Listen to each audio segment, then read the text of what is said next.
President Trump predicting Democrats and Republicans will eventually come together on a new health care plan. This after the tax reform measure he signed into law Friday eliminates Obamacare's individual mandate, which requires everyone buy health insurance or pay a penalty. The president tweeting, quote, based on the fact that the very unfair and unpopular individual mandate has been terminated as part of our tax cut bill, which essentially repeals over time Obamacare, the Democrats and Republicans will eventually come together and develop a great new health care plan.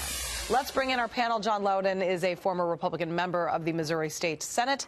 Adam Hodge, former communications director for the DNC. Thank you, gentlemen, and good morning to you. Merry Christmas. Good to be with you. All right, so originally Republicans were supposed to tackle health care first. That flopped. So then they went to tax reform second. It was supposed to be the other way around. John, how will Republicans go about doing so in 2018? Well, look, we are stimulating the economy with tax cuts, with deregulation, and one of the biggest 800-pound gorillas in the room is Obamacare.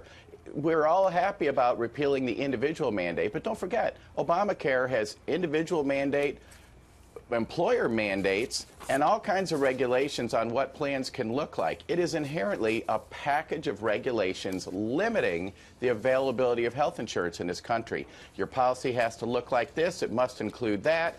It can't disallow this. And it's a mess. It's a set of regulations that needs to be repealed and control handed back to the states. Yeah, I mean, in place of health care not passing in 2017, I mean, Republicans, you have to give it to them because they did manage to repeal the individual mandate in the new tax law, which was, that was one of the biggest bones of contention when it came to forcing American people to buy a product that they didn't want to have to buy unless, and if they didn't, they would be penalized and have to pay a fee.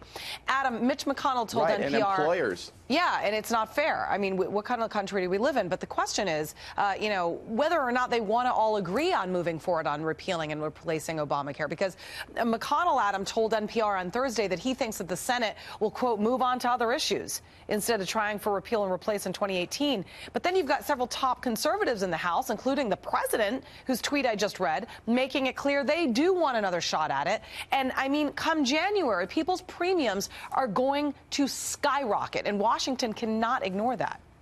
Well, I think you have to remember that Obamacare is more popular now than it's ever been. We've seen record signups during the open enrollment period that the Trump administration actually cut funding for and shortened the enrollment period. So, again, Obamacare is more popular than ever. And you've heard not just Mitch McConnell, but you also heard last week Senator Lindsey Graham from South Carolina saying he didn't think that it made sense to go forward with another attempt to repeal and replace Obamacare. The attempts early this year to gut this law have actually emboldened members of my party. You've seen more and more people signing up to run for office, and that's what's leading to this huge wave of enthusiasm and momentum that's going to lead to a really strong performance from Democrats next year. John, I mean, would you say that Obamacare is more successful now because there are no other options? Why the increase, would you argue, for the uptick in Obamacare? Because a lot of people that are currently signed up for it and didn't just recently sign up for it are dreading those premiums that are about to hit them come the new year. Well, you know, it's funny. Democrats love government. I wish they'd love state government a little more.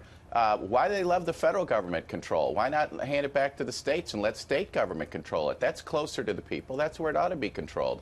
But the federal one-size-fits-all has left people with less coverage, less access to health care. If you have an Obamacare plan with a if you have an Obamacare plan with a $7,000 deductible, you have no health care at all. It is the form of health care without the substance of health care. California, the state I just left, has fully embraced Obamacare, and they fall in the bottom 25% of states for total access to health care. People have coverage, but they can't access it, either because the deductibles are too high or because the doctors aren't available. People wait in lines longer than they wait in Canada or the VA in California to get health care. So that's just more of the same scareball tactics that you've seen. $2,000 a month, but Adam, I mean, some people are paying $2,000 a month for health care. Does that seem fair? Well, would you rather that people were going into the emergency room? No, I'd rather affordable health care. That's what I'd rather. As would I, and I think what you've seen is people getting access to life-saving treatment. So then why shouldn't we fix it? I think that there are Democrats and Republicans have an ability, and there are policies on both sides that actually would repeal some of the, sorry, not repeal, that would actually improve the law, strengthen the law.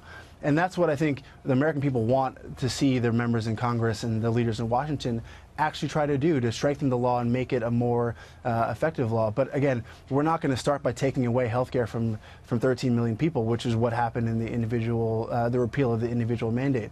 We know that's unpopular. Right. You're going to see a premium spike of another 10% for people who already have their coverage, but that's not stopping people from signing up. A lot of people are actually not signing up or not having health care because they're no longer mandated to. So millions of people that didn't necessarily want to be we should live in a country where more people have health care. Electing not to be anymore, right? so it's not taking their health care away. But no, but people who have insurance are going to lose their premiums are going to spike, and they're going to lose their coverage. And that's life-saving treatment. That's cancer treatment. That's treatment for kidney issues. That is the America we live in. All right, we have to go. I'm sorry, I've gotten around. Always from my a pleasure. producer Adam Hodge, John Loudon. Thank you both. Thank you for having me.